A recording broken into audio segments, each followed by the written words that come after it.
all, welcome back to our YouTube channel. Today we are going to discuss about the topic theory of supply. और theory of supply में हम दो topic already discuss कर चुके हैं as a individual supply and market supply, उसमें difference, table and diagram. इसके बाद द डिटर्मिनेंट्स ऑफ सप्लाई या factors of supply which affect the law of demand. Then आज हम लॉ ऑफ डिमांड पढ़े, लॉ ऑफ सप्लाई पढ़े।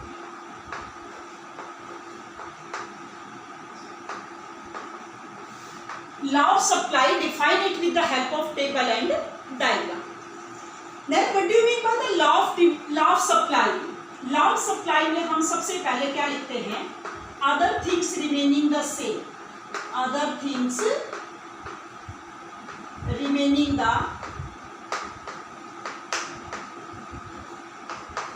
Same, या हम कह सकते हैं अदर थिंग्स का मतलब क्या है यहाँ पर?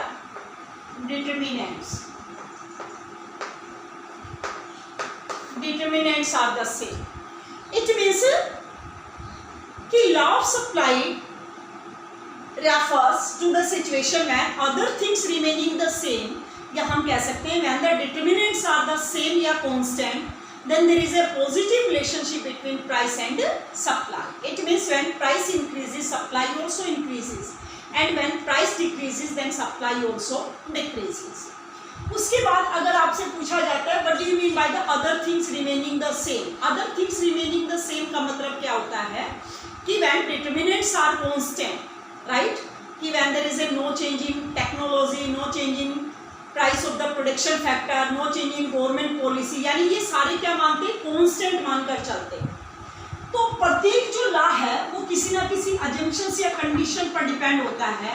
तो इसमें अजम्पशंस क्या आ जाएंगी? अजम्पशंस है जो डिटर्मिनेंट्स आपने पढ़े थे कि no change in price of related goods, price of related goods, कोई भी लिख सकते हो आप। उसके बाद no change in technology,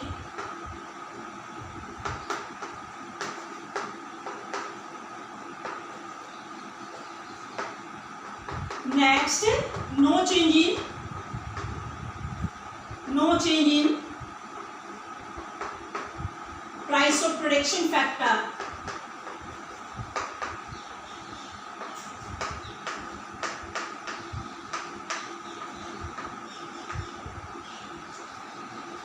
no change in government policy, no change in future expectation, यानी कोई भी 3 या 4 आप इसमें डिफाइन कर सकते हो। हमारे पास 6 या 7 कॉन्सेप्ट, कोई भी लिख सकते हैं, जरूरी नहीं कि कंप्लीट आप इसमें डिफाइन करें। इसके बाद हम इसको टेबल एंड डायग्रामेटिकल शो करेंगे। We also know that price and supply are positively related. Quantity supply, मान लो 10 and 20, 2 कॉन्सेप्ट लेकर चल सकते हैं कि प्राइस 1 रुपीज है तो ये रुपीज में, और ये किस में होती है? यूनिट्स। यानी जब कीमत 1 रुपये है तो यानी जो प्रोड्यूसर्स है वो 10 यूनिट्स प्रोड्यूस करता है, और जब 2 रुपये है तो वो 20 यूनिट्स प्रोड्यूस करता है। तो इट मीन्स जैसे जैसे प्राइस बढ़ती जाएगी सप्लाई भी इंक्रीज होती जाएगी, क्योंकि प्रोड्यूसर को प्रॉफिट अर्न होगा। इसी को हम डायग्रामेटिकल शो कर सकते हैं, X axis and Y axis. यहाँ पर हम शो करेंगे प्राइस और यहाँ पर क्वांटिटी, हॉरिजॉन्टल एक्सिस। ये हमारे पास सप्लाई कर्व है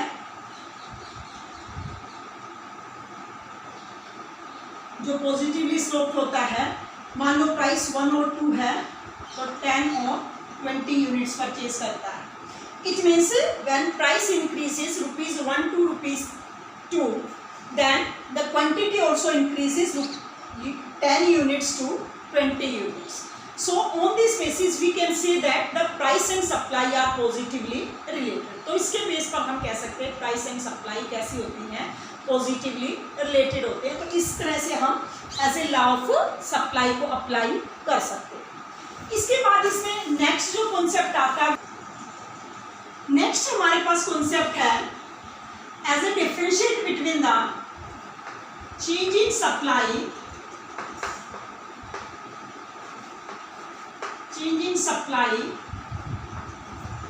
and change in quantity supply। तो इन दोनों में क्या डिफरेंस पाया जाता है, यानी change in supply and change in quantity supply. Change in supply को और हम क्या कहते हैं, शिफ्ट इन सप्लाई का,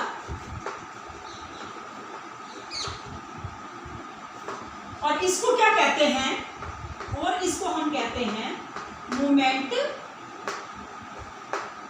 अलोंग ए सप्लाई का।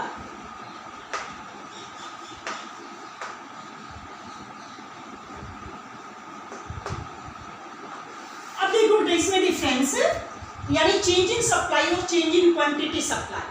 अब हमें ये पता होना चाहिए कि कोई भी सप्लाई कर्व में शिफ्टिंग कब होती है, यानी शिफ्टिंग जब उनके डिटर्मिनेंट्स चेंज होते हैं तब शिफ्टिंग होते हैं, क्योंकि प्राइस उसमें क्या रहते हैं, कांस्टेंट होती है। और मूवमेंट कब होता है, जब प्राइस में चेंज होता है और डिटर्मिनेंट्स कांस्टेंट होते हैं। यानी we can also say that the change in quantity supply is the same as the law of supply, क्योंकि हम कह सकते हैं कि जो चेंज इन क्वांटिटी सप्लाई है वो सेम कॉन्सेप्ट है जो law of supply. Law of supply क्या है कि when other things remaining the same, when price change there is a supply also change, यानी price and supply are positively related। तो यानी कोई भी डिफरेंस हम करेंगे वो हमेशा बेसिस के आधार पर आपको करना है। जैसे सबसे पहले हम इसका मीनिंग डिफाइन कर सकते हैं, चेंज इन सप्लाई या शिफ्ट इन सप्लाई का, इसके अदर नेम के रूप में ये भी लिख सकते हैं कि इसको शिफ्ट इन सप्लाई कर, इसको मूवमेंट अलोंग ए सप्लाई कर कहा जाता है।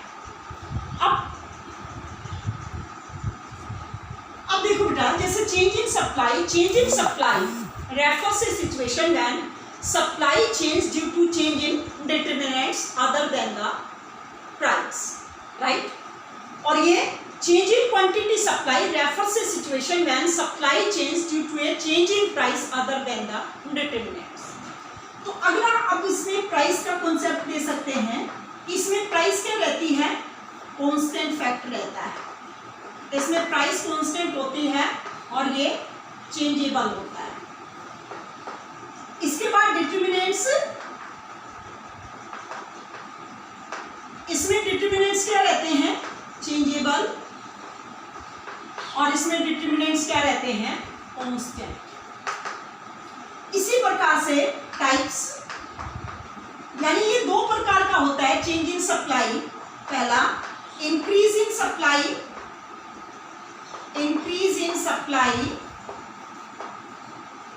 और दूसरा है डिक्रीज इन सप्लाई।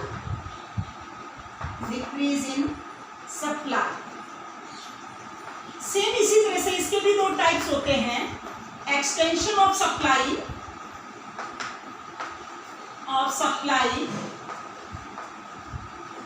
और दूसरा कॉन्ट्रैक्शन ऑफ सप्लाई।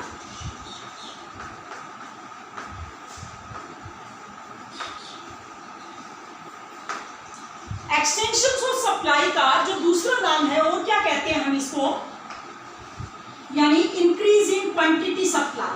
क्या कहते हैं, इंक्रीज इन क्वांटिटी सप्लाई। और कॉन्ट्रैक्शन ऑफ सप्लाई को कहते हैं डिक्रीज इन क्वांटिटी सप्लाई, यानी इसके अदर नेम है, ये ध्यान रखना है क्योंकि दोनों तरह से आ सकता है।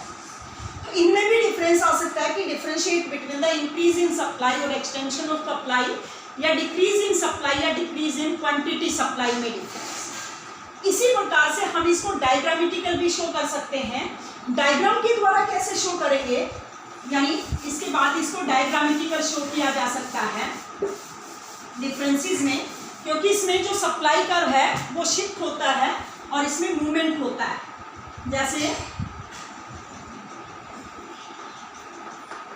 X axis and Y axis, vertical axis पर प्राइस और हॉरिजॉन्टल एक्सिस पर क्वांटिटी शो करें। ये हमारे पास सप्लाई कर्व है, इसमें प्राइस क्या रहेगी, constant. If the supply of the increase, supply of the quantities increase, then supply का शिफ्ट राइट।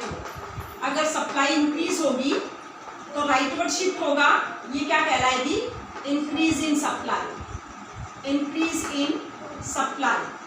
और सप्लाई डिक्रीज होगी तो ये क्या कहलाएगी, तो सप्लाई का लेफ्टवर्ड शिफ्ट हो जाएगा, इसको हम क्या कहते हैं, डिक्रीज इन सप्लाई, राइट। इसके बाद इसी तरह से हम एक्सटेंशन और कॉन्ट्रैक्शन यानी मूवमेंट अलोंग सप्लाई का, जैसे यहाँ पर price Y axis, X axis quantity,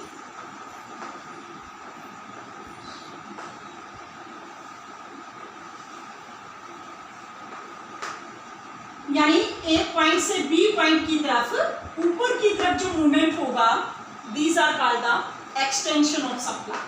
तो एक्सटेंशन ऑफ सप्लाई किसे कहेंगे, एक्सटेंशन ऑफ सप्लाई।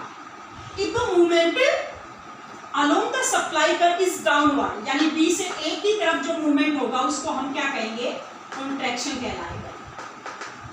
यानी एक्सटेंशन ऑफ सप्लाई क्या होता है कि when other things remaining the same, कि when price increase then supply also increase, these are called the extension of supply।